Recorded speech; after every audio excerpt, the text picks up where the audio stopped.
Hi guys, so kinuha ko na yung parcel ko. So, i-unboxing natin. Yes! Tinanggal ko na yung mga plastic para mabilisan tayo. So, ito yung parcel ko ay usually bumili ako nito. Bakit? What if maligo ako sa sa swimming pool, sa dagat? Mahirap naman gamitin ko yung cellphone ko. Di nagkaroon siya ng kalawang. Actually, yung phone ko talaga nito ay waterproof. Waterproof talaga to Hindi ko pa ba napakita sa inyo kung gaano ka waterproof to. Waterproof tong phone na to. Kaya kahit ilagay mo sa tubig, gumagana pa rin. Kaso, syempre, ang dagat, baka pag ilagay ko to, nagkalawang na. So, para safe ang ating gamit, I buy this kind. I usually, every time nag-uwi ako, bumibili talaga ako nito. But, before na umuwi ako, bumili ako nito, tapos hindi ko rin nagamit kasi nga nakakalimutan ko dalhin. My goodness. So, ang ganda rin naman ito Yes. Mura lang rin ang pili ko nito para safety. So, pag sumakay ako ng motor, isasabit ko lang to sa liig ko. Tapos, yun na. Picture na. Tapos, at least, pag maligo ako sa dagat, di na ako mag-worry na mabasa yung phone ko dahil meron na pang safety. Ayan na siya. So, may sabitan pa yung liig mo. Ayan pa Natatouch naman yan, no? Ano ka ba? May password pa. Ayan na. Diba? Ayan. Ching, ching, ching, ching. Natatouch pa rin naman yan kahit nasa plastic. Diba? Ayos na yan. May pang na tayo, pang selfie. Pag uwi, ready na yan. Ready to go, mga mare. Yan, ready na yan. So, may cellphone na tayo dyan. And, next.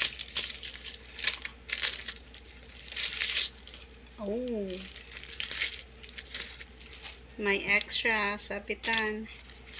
Ang ganda ng cover. Cover to ng Realme Co.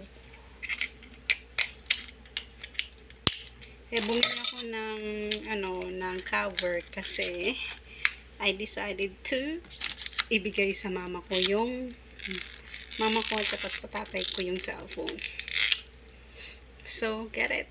So pretty. Diba? Ang ganda. Charan! Ang ganda niya. Fairness. Cute. So, hindi ako mahilig maglagay ng cover sa phone ko. Malaki kasi. And meron na tayo ito. And next ay bumili talaga ako ng mga cover. Kasi nga, I told you, bibigay ko nga ito sa mama ko at sa tatay ko. So, ito siya, Vivo Y21. So, ito yung saktong cover niya. So, salpak. Maganda din siya kay Gomo. Maganda to kasi pag bumagsak to, lang siya magbabounce. Siya to sa magbabounce.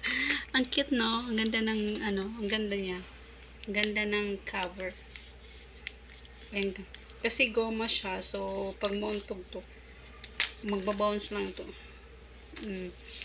Tapos ito, diba? Ang cute nila. Ang ganda. Ang ganda.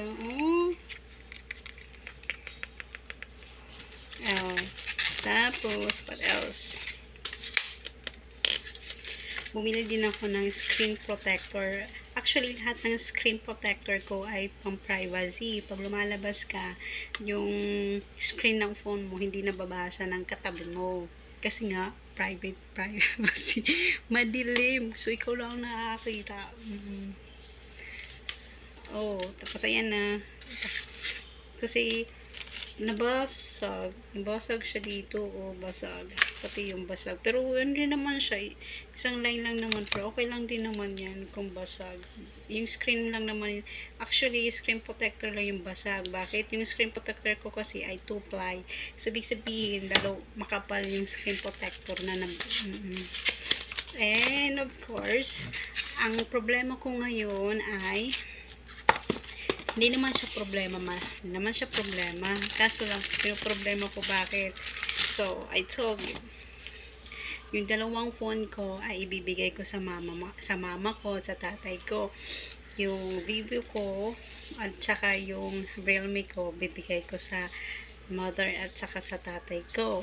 And ang problema ay kaya dalawa po yung phone ko is mayroon naman siyang story. Example, itong Vivo ko, andito lahat yung online banking ko.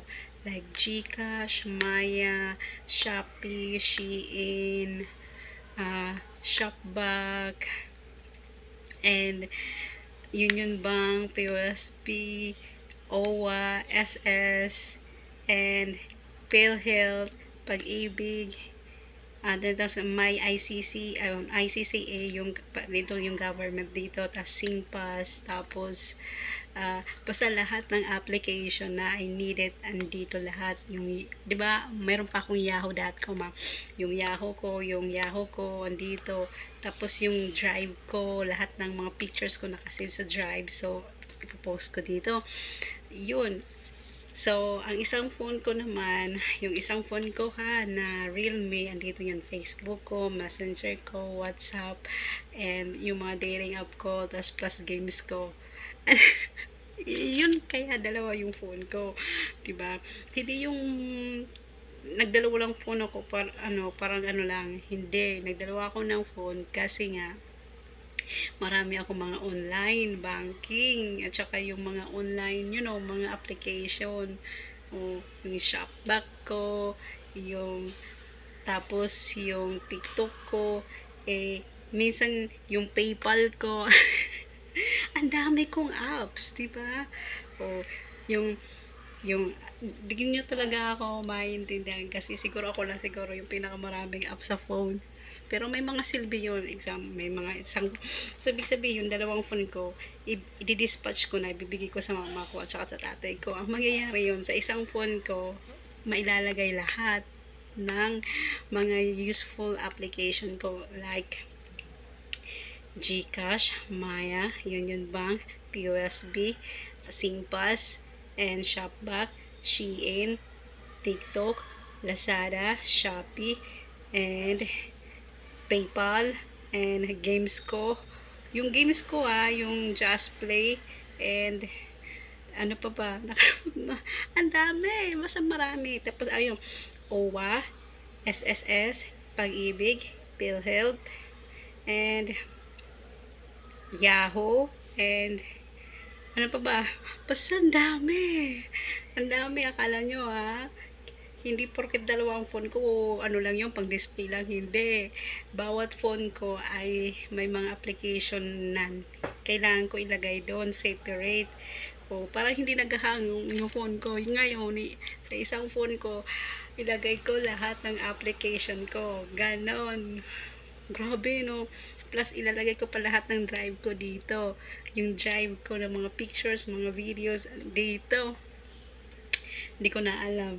Kasya kaya to sa isang phone ko, 5GB. Ilan ba yan GB nito? Ilan ba yung mayroon naman akong memory card na 125. So baka kumasya yan dito. Yun akala nyo mga useful pa yun kasi ilalagay ko pa dito yung WhatsApp ko. Di ba? Oh my God, yung WhatsApp ko. Alam yung WhatsApp ko dalawa. Yung WhatsApp ko kasi pang Singapore ay yun nandun lang yung amo ko. Tapos yung sa Pilipinas ko, yung mga kanang kalokohan ko. Plus yung tag ko. Basta ang dami. Oh my goodness. Sa isang phone Sa isang phone dito ko ilalagay lahat. Kasi ang dalawang phone, bigay ko na sa mama ko sa tatay ko kasi wala silang phone. Well, I don't have choice. Kaya, bibigyan na natin. So, my 3 phone, dispatch na. Isa na lang yung phone ko. Ito na yung bibigay ko. Babosh.